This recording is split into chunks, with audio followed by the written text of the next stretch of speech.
Los Duelistas. Los Duelistas. Los Duelistas. Ajá.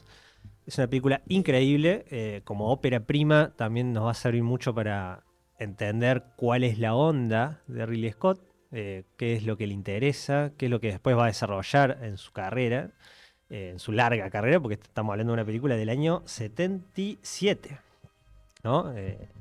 Era joven, el loco, pero eso fue hace muchísimos años. Y es interesante ver cómo en este primer intento de hacer una película, el loco muestra todas sus cartas que después él va a desarrollar a continuación. Es una peli que va a tratar sobre dos locos, dos chabones, dos soldados, que a raíz de un altercado bastante evitable, vamos a decir, se desafían a un duelo. De ahí viene el nombre, ¿no? Está Harvey Keitel, que es uno de los protagonistas, que es un loco, que es probablemente el personaje más gil que van a ver en cualquier película que vayan a ver, porque es un loco que está cerrado en la idea de resolver todo básicamente con duelos, tipo como el capítulo de Los Simpson, cuando Homero descubre esa dinámica Sí.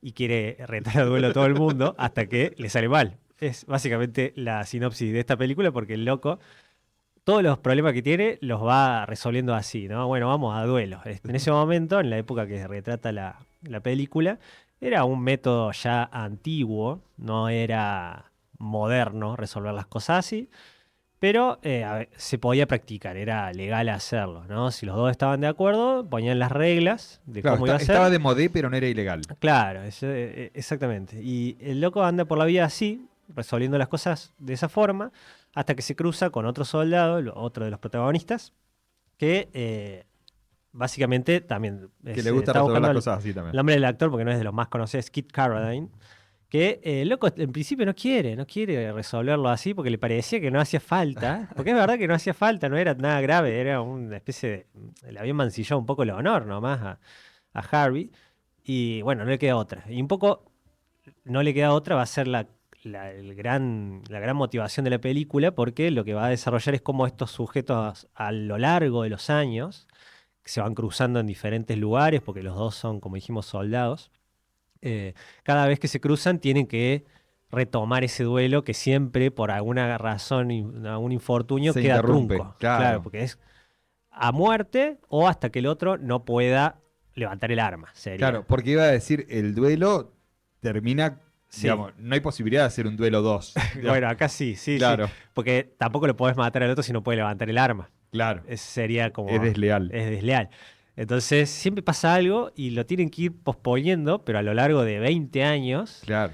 Y está uno que es el intenso, que es Harvey Keitel, que cada vez que lo ve dice, che, vamos a duelear. Pesado. Y el otro como quiere seguir haciendo su vida, como bueno, ya tengo hijos, ya está, basta. Soltemos. Dejemos esto, ¿no? Y decía que es una linda muestra de lo que va a ser el cine de Scott, porque tiene mucho de, si piensan en el Scott más famoso, ¿no? Estamos hablando del director de Blade Runner, de Alien, de Gladiador.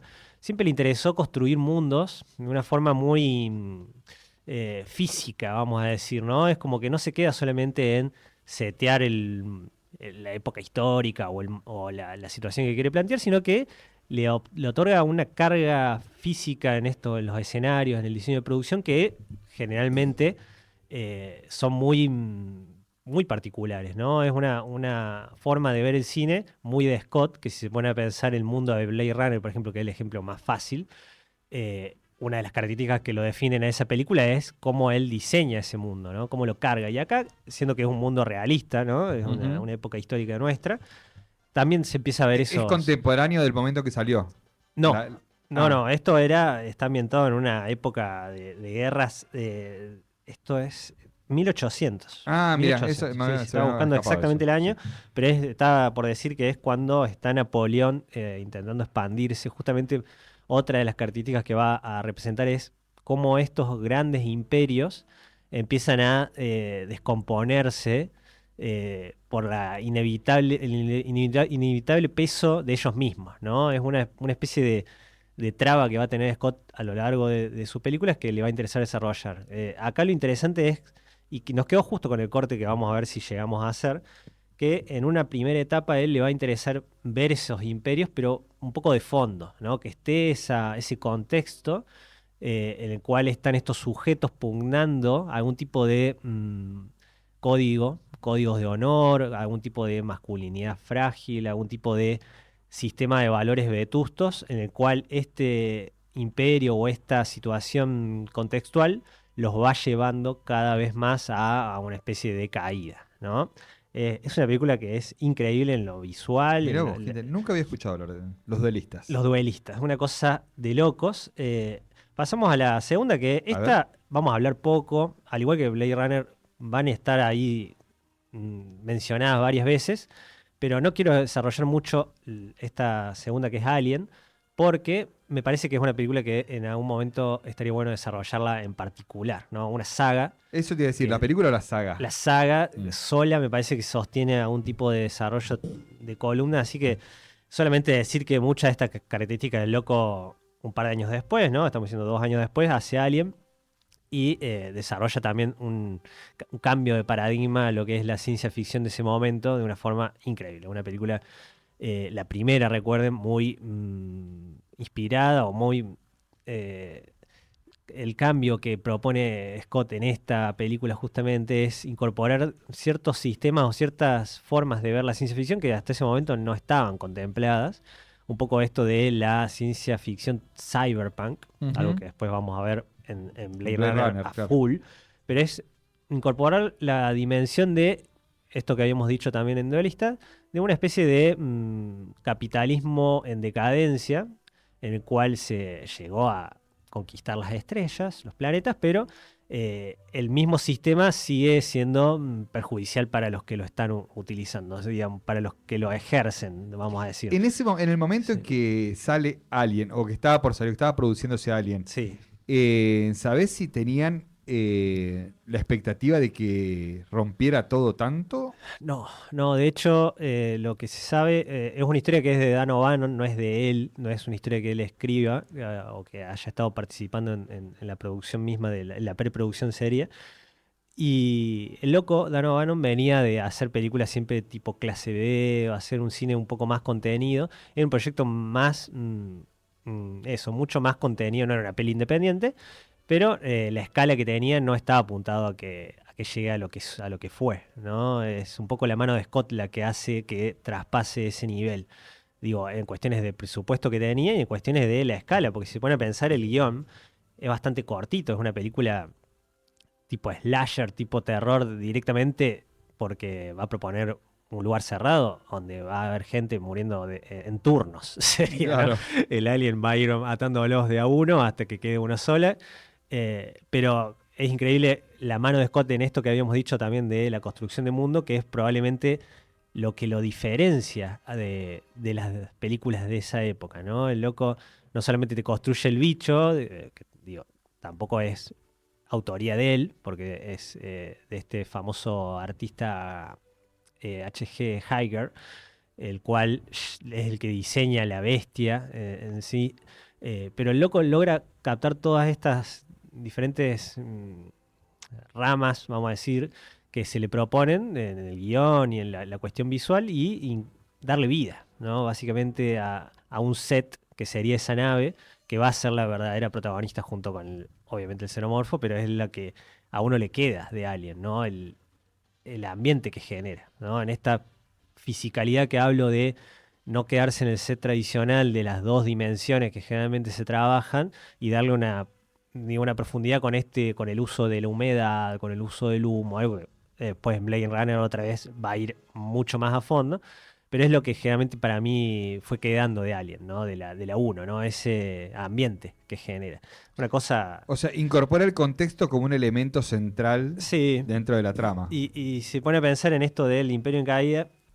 Digo, el verdadero villano de Alien no es el bicho, sino la megacorporación Weyland-Yutani, que es la que él los manda a esta misión de supuesto rescate, una señal que encuentren, y ahí a raíz de eso se desencadena toda la trama, porque básicamente no los dejan hacer nada de esta empresa, ¿no? Son prisioneros de la máquina, de esta maquinaria, que una vez que ellos tienen a la bestia, la quieren recuperar, ¿no? Ellos quieren tener ese bicho para justamente fines maléficos porque le quieren usar como arma biológica. Y interesante cómo toda esta trama, ¿no? Todo esto, estas megacorporaciones, estas dinámicas entre el obrero y la mega empresa, siempre está, pero no es como habíamos dicho, la trama en sí misma, sino que está como de fondo dándole cuerpo. Después vamos a Claro. ver que en un Scott más viejo, un Scott de otra época, le interesa profundizar quizás más en esas áreas y acá está más centrado en cómo los sujetos son peones de esas dinámicas, ¿no? En este caso, el personaje de Ridley, que es de Ripley, perdón, que es la que está en el medio de ese quilombo, ¿no? Y tiene que sortearlo, tiene que de alguna forma ver cómo resolver esa situación en la cual está entre esta bestia imparable y esta mega corporación que no claudica en su plan, ¿no? En Blade Runner decíamos que es más o menos lo mismo en la búsqueda formal, vamos a decir, de Alien, pero con una escala mayor. ¿No? El loco logra ahí construir un mundo, literalmente una ciudad, una Los Ángeles futurista. Es muy interesante ver, por eso decía que quizá hay que hacer directamente una columna aparte, porque es muy interesante saber cómo se hizo Blade Runner, cómo se renegó para hacer Blade Runner. Es uno de esos casos históricos en los cuales el documental de cómo se hizo y cómo les costó hacer Blade Runner es casi tan buena como la película. Es una cosa de locos, porque lo que intenta hacer es una cosa monumental, ¿no? Es una película que quizá alguno no la conozca, vamos a decir más o menos de qué va. Es un futuro no muy lejano ahora, porque no sé si era año 2070 o algo así. No, 2019. Ya pasó. Ya pasó.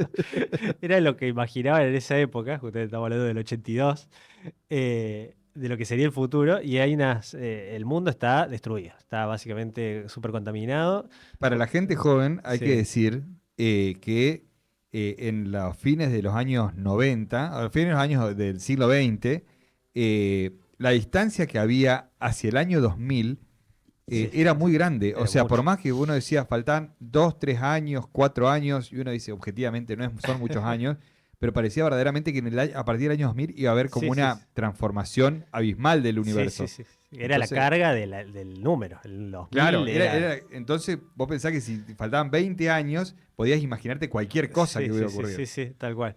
Acá hacen más o menos eso y siempre era para mal, ¿no? Porque, bueno, Claro. todo indicaba que íbamos a terminar ahí y no le están errando tampoco tanto, porque acá lo que hablan es de esto, ¿no? El control de el mundo desde las megacorporaciones, ¿no? Son megacorporaciones que básicamente destruyeron el mundo y la gente que se quedó en el planeta son los pobres, básicamente.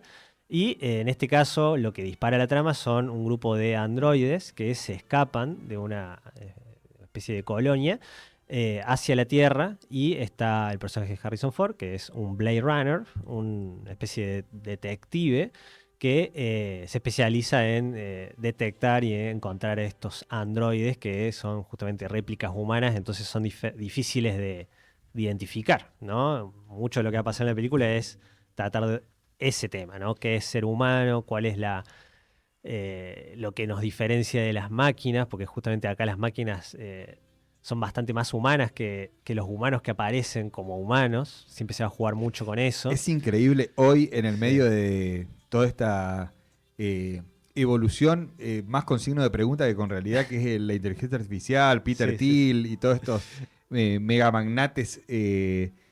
Uno dice, wow, Wow, cuánta sí, sí, actualidad sí. tienen estas No, películas increíble, increíble. Sí, sí. futuristas. Eh, Te meto un comentario sí, nada más. Dice acá Roberto, muy interesante la columna de cine. Blade Runner propone un cine hermoso, integral y supone una ventana al futuro de la humanidad. sí, sí, sí.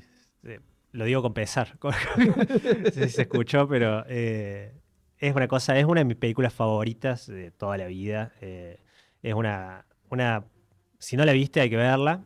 Igual repito, en algún momento caerá, porque también hay que hablar un poco después de la secuela, que no es de Scott, pero es muy interesante también cómo se incorpora a este mundo, ¿no? Porque uno de estas características de Scott que decíamos era crear este mundo. Y acá me parece que es cuando va para arriba, ¿no? Es una lástima porque fue el primer gran fracaso de Scott.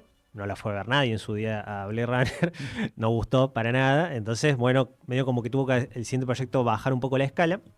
Y sé que es de esas que muy poca gente vio, porque quizá después de Blade Runner vos esperás ver algo de ese nivel, digo, en esa escala, y te proponen ver el tráiler de lo que fue su siguiente película y decís que qué pasó acá, esto es algo totalmente diferente. Estoy hablando de la peli Legend, que es del año 1985, o sea, 3 años después de este gran fracaso que hace él, y nos propone una película totalmente diferente a lo que veníamos viendo en la superficie, vamos a decir, a Blade Runner. Es una película seteada ya en una cosa totalmente contraria al cyberpunk, que es un mundo de fantasía, una especie de fábula en la cual vamos a ver a un... Luminosa.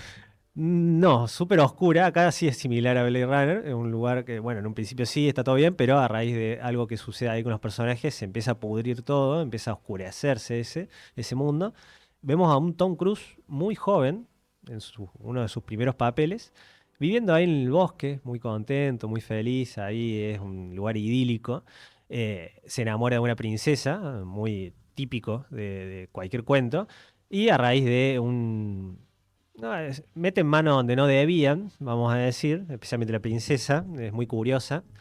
Le pinta ir a ver unos unicornios que son los que mantienen el equilibrio de este mundo. Fíjense, digo, estamos hablando de Sí. existencialismo en Blade Runner y acá estamos hablando de unicornios y princesas. Y a raíz de que ellos pasan esa barrera de interferir en este mundo, en este orden natural que estaba equilibrado, permiten que los malos, el mundo de las tinieblas, la encuentren a ella, es una especie de, se disrumpe ese status quo y la secuestran. Lo que vamos a ver es básicamente una peli de toda la vida de aventuras en la cual Tom Cruise intenta rescatarla a ella, digo. Toda la vida, peli de toda la vida, digo, con comillas, porque lo que va a proponer Scott no va a ser diferente a lo que venía haciendo en términos por lo menos formales, porque vamos a ver un mundo increíble. O sea, es una cosa que digo, quizá no es la mejor película de él y quizá no es ni la mejor película de ese estilo. Digo, piensen quizá en, no sé, tipo, ¿cuál es la historia sin fin o Ujú. Estaba pensando Laberinto? eso, sí. Es de esa onda, pero así todo me parece que vale la pena verla por la potencia visual que logra el loco, ¿no? Hace un bosque que tiene esto que decíamos de la profundidad, usando mucho de la niebla, mucho eh, de dotar a este bosque de vida sin tener que necesariamente estar llamándote la atención todo el tiempo. Es un lugar que mucho de lo que uno logra es porque te sumergís en él, ¿no? Un poco como lo que pasaba en Alien. Digo, si en Alien uno lograba sentir la claustrofobia, ¿no? En el espacio nadie oye tus gritos. Era por la misma nave, como estaba diseñada y los tubos que caían y esto que te hacía confundir si era el alien o era un caño que estaba colgado. De hecho, hacen específicamente una escena al final haciendo referencia a eso. Acá hace algo similar, pero con las ramas de los árboles, con la luz, con la misma niebla que, como les digo, una cosa visualmente de locos. Es una cosa que quizá vale la pena verla solamente por eso, pero no es menor, ¿no? Porque es una cosa única, voy a decir, porque es muy atrapante lo que propone ahí Scott. Avanzamos un poco en el tiempo, pero al año 87 para ver algo diferente. Quizá una primera aproximación de Scott a un tipo de cine que va a ser un poco más después, más en los 2000. Es una película que a primeras luces en lo que propone es más tradicional que todo lo que venía haciendo, que es una peli media thriller, media policial. Esta sí es de esas que no, no logró traspasarla al gran público, digo, ni en su momento, porque me parece que no era lo que la gente esperaba de Scott, ¿no? Es una peli que vos la ves y decís, bueno, esto es una peli más normal, que se llama Someone to Watch Over Me, que sería como alguien que me cuide, Ujú. alguien que me esté cuidando. Voy a contar una historia sencilla de un detective que a raíz de un caso que le asignan, tiene que proteger y es custodiar a una mujer, a una mujer de la alta clase que se involucra en una cuestión ahí de una especie de mafia, un asesino que, bueno, ella, porque estuvo en el lugar incorrecto, en el momento incorrecto, se involucra en eso y él tiene que protegerla de este asesino. Y a raíz de eso lo que vamos a ver es que se va a empezar a enamorar de ella. De una película, digo, más tranqui, a donde quiere apuntar Scott, pero interesante, vamos a decir, porque otra vez acá Scott en un entorno más realista, porque está ambientada en Nueva York, en la época en la cual se hizo la peli, logra imprimir estas características también de una ciudad viva que te va medio atrapando, medio como para que se imaginen trasladar esta claustrofobia o esta fuerte impresión que genera la nave. Otra vez vamos a volver mucho a la nave al Nostromo de Alien porque es importante, me parece. Trasladar eso a lo más grande, ¿no? A la ciudad en sí misma. Una película también, siempre Scott, en los términos visuales por lo menos, es una garantía. Nunca va a caer. Digo, quizá en la premisa no es tan interesante como las otras, pero es una linda peli ahí sobre lo que le interesa a él, que otra de las ramas que la hemos mencionado en los duelistas, que es un poco la masculinidad, ¿no? Como decíamos, él está interesado en cómo estos grandes imperios o grandes construcciones comunitarias o sociedades, a veces reales o a veces ficticias, van de alguna forma moldeando a los sujetos a través de ciertos códigos de honor, ciertas cuestiones morales, y acá en esta empieza a plantear eso, como decíamos, en un entorno más realista. En la siguiente, que es muy similar en la búsqueda, pero me parece que apuesta un poco más a la escala, lo va a continuar este tema, que es en la peli Black Rain, del año 1989, acá laburando con Michael Douglas. Acá ya se mete en un full policial muy interesante, una cosa visualmente acá también se vuelve a ver. Lluvia negra. Lluvia negra. Una cosa visualmente recomiendo que por lo menos vean el tráiler para ver a qué me refiero con la potencia visual de Scott, porque también a raíz de una trama bastante sencilla nos va a meter en un mundo increíble. Michael Douglas es un detective también, un policía, que atrapa medio también de casualidad, mete preso a un gran alto mando de la yakuza japonesa que estaba ahí no sé si era en Nueva York, me parece. Lo agarran medio de casualidad y dicen, bueno, hay que extraditarlo, hay que llevarlo a Japón, lo están pidiendo los japoneses a este loco porque lo están buscando allá. Entonces dicen, bueno, tenés que llevarlo, vos. Dice, bueno, lo llevo, dice, digo, literalmente, se tiene que subir un avión con ese loco hasta Japón. Lo interesante va a ser que una vez llegado ahí, a raíz de una movida que le hacen muy, un poco graciosa, un poco patética, el loco logra escapar. Este famoso alto mando de la Yakuza. Entonces la película va a arrancar con él en Japón, fuera de su medio, tratando de volverlo a encontrar a este sujeto, ¿no? En una ciudad totalmente extraña para él. Acá es interesante cómo el loco filma una Japón actual, digamos, para ese momento. Cómo filmó a Blade Runner 6 años antes, ¿no? Blade Runner era una ciudad media japonesa, si se pone a pensar, porque era una ciudad que literalmente estaba plagada de asiáticos en ese mundo, y mucho neón, mucha... Pero en este caso lo hace con un tono realista. En una ciudad, en Tokio, real, claro, digamos. sin adaptaciones. Sin adaptaciones, ¿no? Y como también si en algún momento lo va a plantear más adelante él, esta idea de las primeras globalizaciones, digo que Japón es un ejemplo claro de eso, ¿no? Porque es una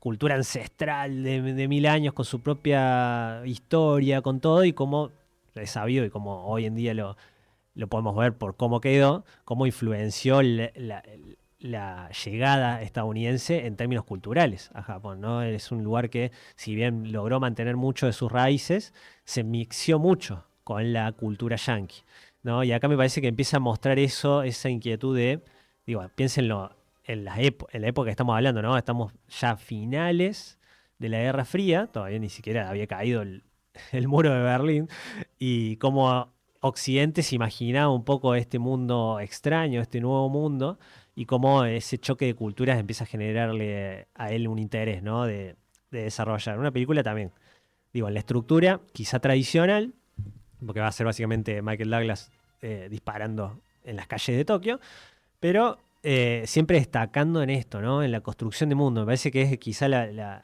parte clave de Scott. Pasamos a la siguiente, que es una de las primeras rarezas, vamos a decir, de su cine. Después viendo la filmografía completa queda más claro, que es Thelma y Louise. del año 1991. Claro, es el de Thelma y Louise. Thelma y Louise. Thelma y Louise, o ¿cómo le habían puesto?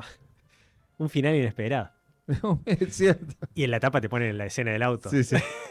O sea, Como, bueno, ya está. si no querés que la vea, avísame. Directamente veo la tapa. Exactamente esa.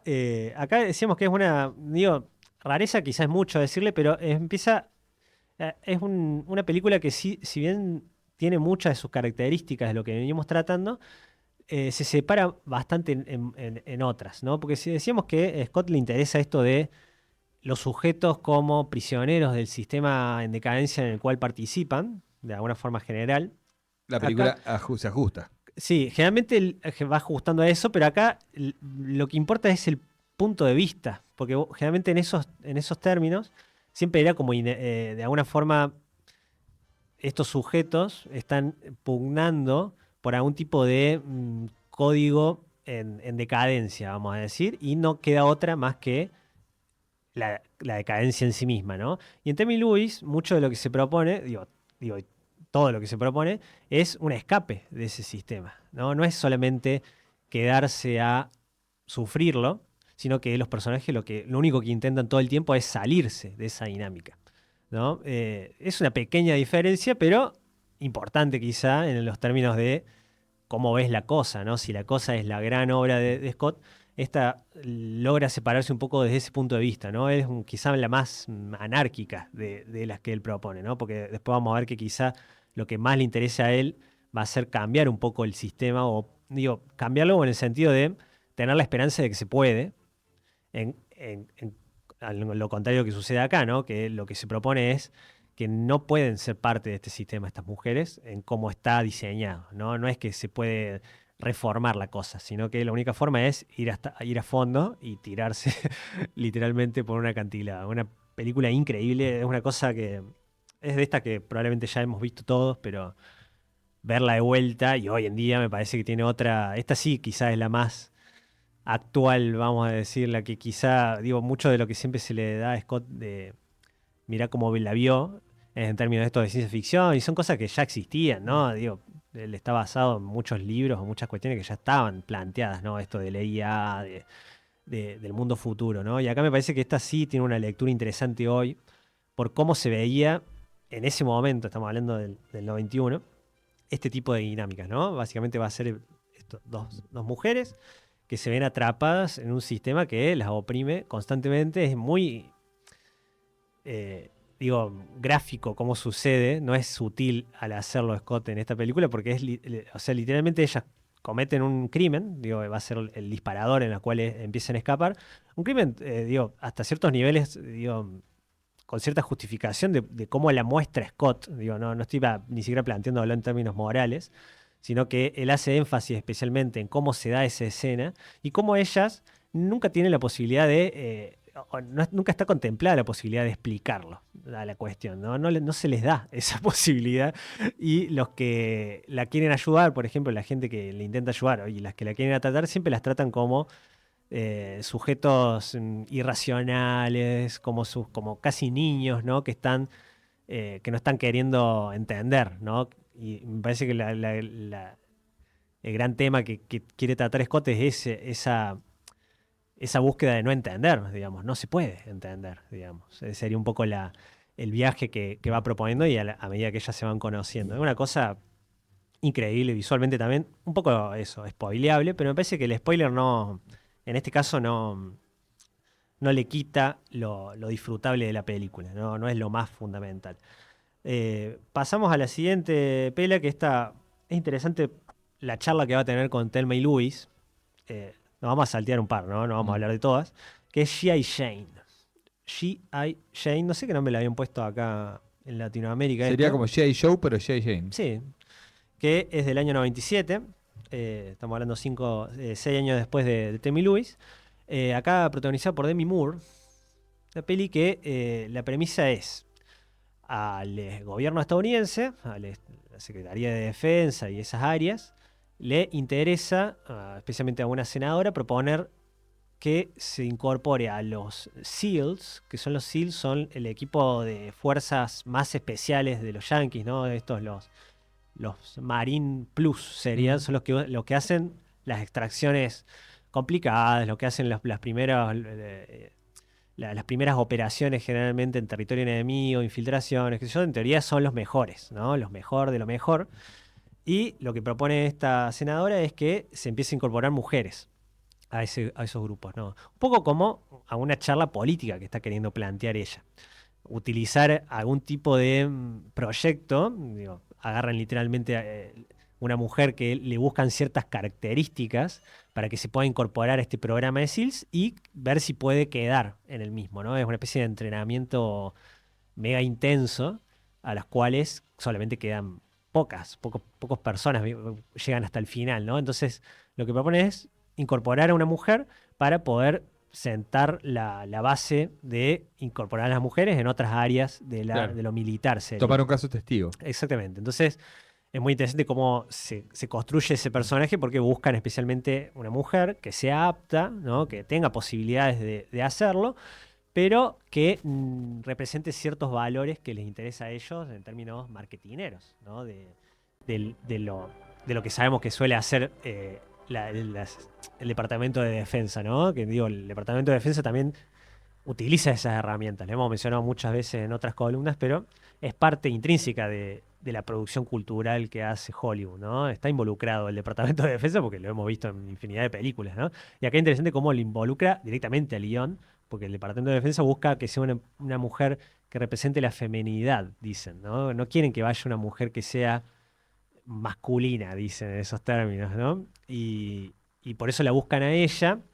Lo que va a pasar es que mucho de la primera parte de la película va a ser ella de verdad queriendo quedar en este grupo y cómo le están facilitando las cosas para que lo logre, ¿no? Una especie de, bueno, ponerle el banquito, como en el capítulo de Los Simpsons también, cuando Marge es increíble Los Simpsons porque nos sirve para todas las referencias de ejemplos de películas que nadie vio quizá, porque es el capítulo de que Marge es que quiere ser policía, ¿no? De cómo en un principio le están siempre ayudando para que lo logre, ¿no? Como tratándola también otra vez como en Thelma y Louise, quizá como un niño, como una persona que necesita ayuda y como ella insiste con lograrlo por sus propios medios, ¿no? Va a ser mucho sobre eso la película, de cómo va a tener que no solamente luchar contra ese ámbito hostil en el cual va a estar involucrada, porque está rodeada de guasos, Sino contra los sino facilitadores. claro, sino contra los facilitadores, que de hecho son los que más le complican la vida, ¿no? Claro. Porque a facilitarle a ella eso, la tratan mal los otros, es una especie de bola que se arma. Es una linda peli, pero acá es interesante ver cómo Scott en muy poco tiempo, digo, si en Thelma y Louise la propuesta era las mujeres tienen que salir de este sistema, acá es Y la tienen que mujer se entrar. tiene que asimilar al sistema, ¿no? Es increíble cómo en muy poco tiempo cambia el discurso de Scott al respecto de algo tan importante, ¿no? Y es una de esas contradicciones que son interesantes de ver, más allá del funcionamiento, ¿no? De la película como pieza de entretenimiento, y acá hay que tener en cuenta ciertas cosas como la involucración, como habíamos dicho, el Departamento de Defensa de la película. Digo, es una película que, si bien no financia indirectamente a la película, porque no les hace falta, lo que hacen es facilitarte todo, básicamente. Les dejaron entrar a las bases militares. Querés un helicóptero, acá tenés un helicóptero. Querés un tanque, querés información sobre cómo son los entrenamientos. Bueno, todo eso lo tuvo documentado. De hecho, el Departamento de Defensa tiene una sección que se encarga específicamente de esto, los yanquis. O sea, los locos tienen una oficina que se encarga de ver cómo es representada la fuerza militar en las películas. Espectacular. Lo que sospechábamos todos, ¿no? De que siempre, che, ¿por qué tanta glorificación? Y bueno, evidentemente es importante para la propagación del imperio.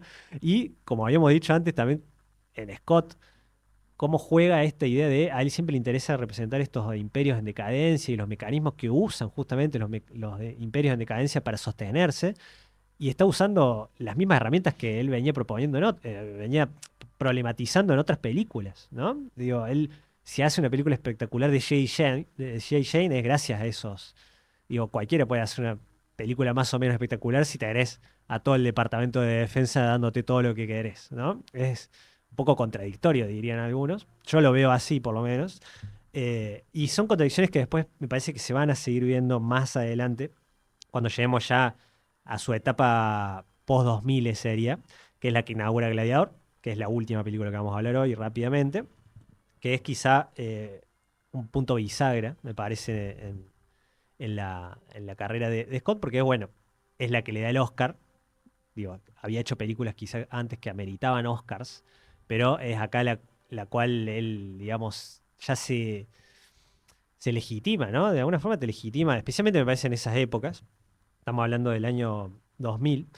eh, y es verdad que es un película, lo hablábamos un ratito antes acá, es una cosa de locos Gladiador, es una cosa que vos la ves hoy y todavía logra, mm, para mí, lo que se había propuesto en ese año, digo, logra llegar a los mismos lugares que se había propuesto hace 26 años, que es difícil, ¿no? Y digo, en estos términos también de cosas más o menos básicas, tratar de hacerlas un poco universales en cierto sentido, ¿no?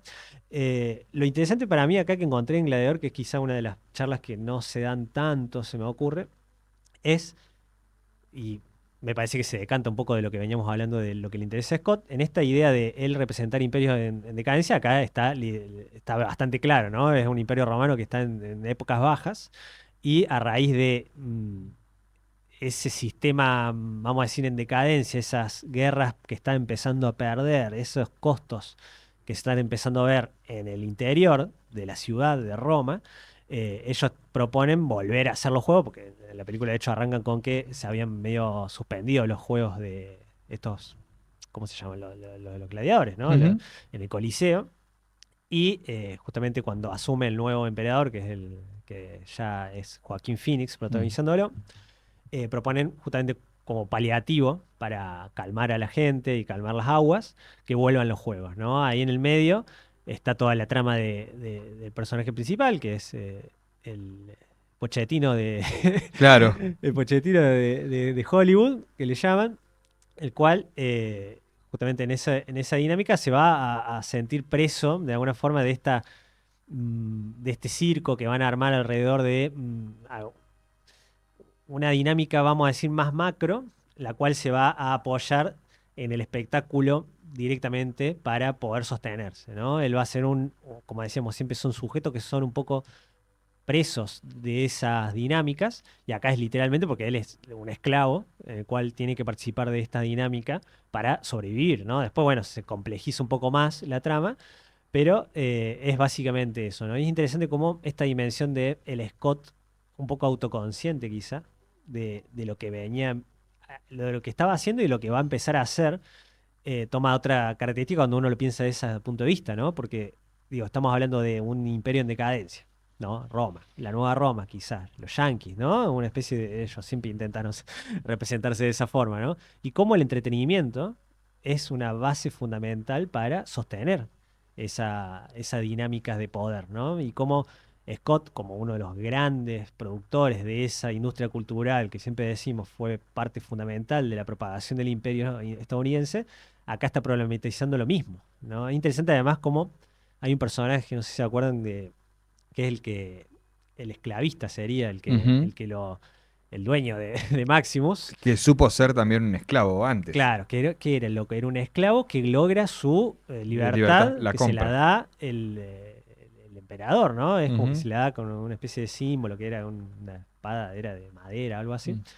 Y el loco es importante ese personaje, además de que para mí es muy fragrante la idea de, casualmente, el actor que castearon es muy parecido a Scott, a un Scott viejo, quizá no en el Scott de ese día, pero si buscan la imagen se llama Próximo el Sí, personaje. próximos. Es muy parecido a Scott.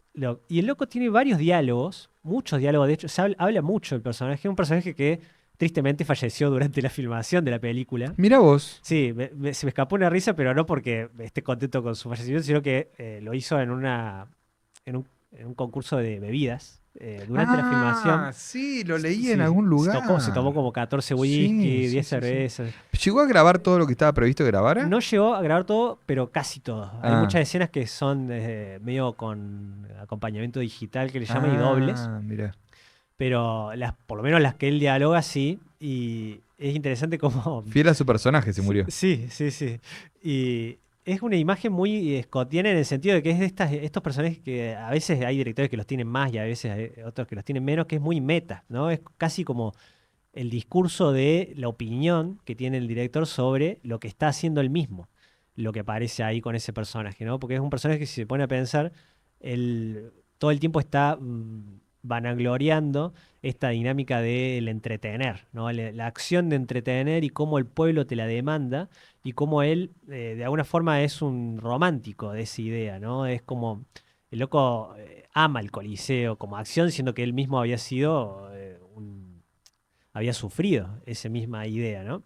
Y interesante cómo el loco plantea este personaje un poco como una especie de, eh, por lo menos mi lectura, ¿no? De cómo empieza él a ser un poco más autoconsciente quizá de que la escala de lo que él va a tener que proponer va a tener que superar lo que venía haciendo, ¿no? Si se pone a pensar, como para ir terminando, si a él le interesaba en un principio construir estos imperios que están en decadencia, pero siempre desde la perspectiva del que lo sufre, del sujeto, me parece que en Gladiador hay un punto de quiebre que después le quedó como además con todo lo que va a suceder en 2001 para ampliar un poco el margen, digo, el 2001 digo con el ataque de las Torres Gemelas, esto lo mencionamos cuando hablamos de Spielberg, pero hay un cambio en estas megaproducciones de lo que le interesaba desarrollar, que a partir de Gladiador se va a ampliar, ¿no? Queda justo además porque es quizá también, como habíamos dicho, la que a él le da un alcance mucho más popular de lo que había sido. Era sin dudas un éxito de comercial porque había ganado 11 Oscars, había ido bien en taquilla, entonces una peli que logra traspasar esa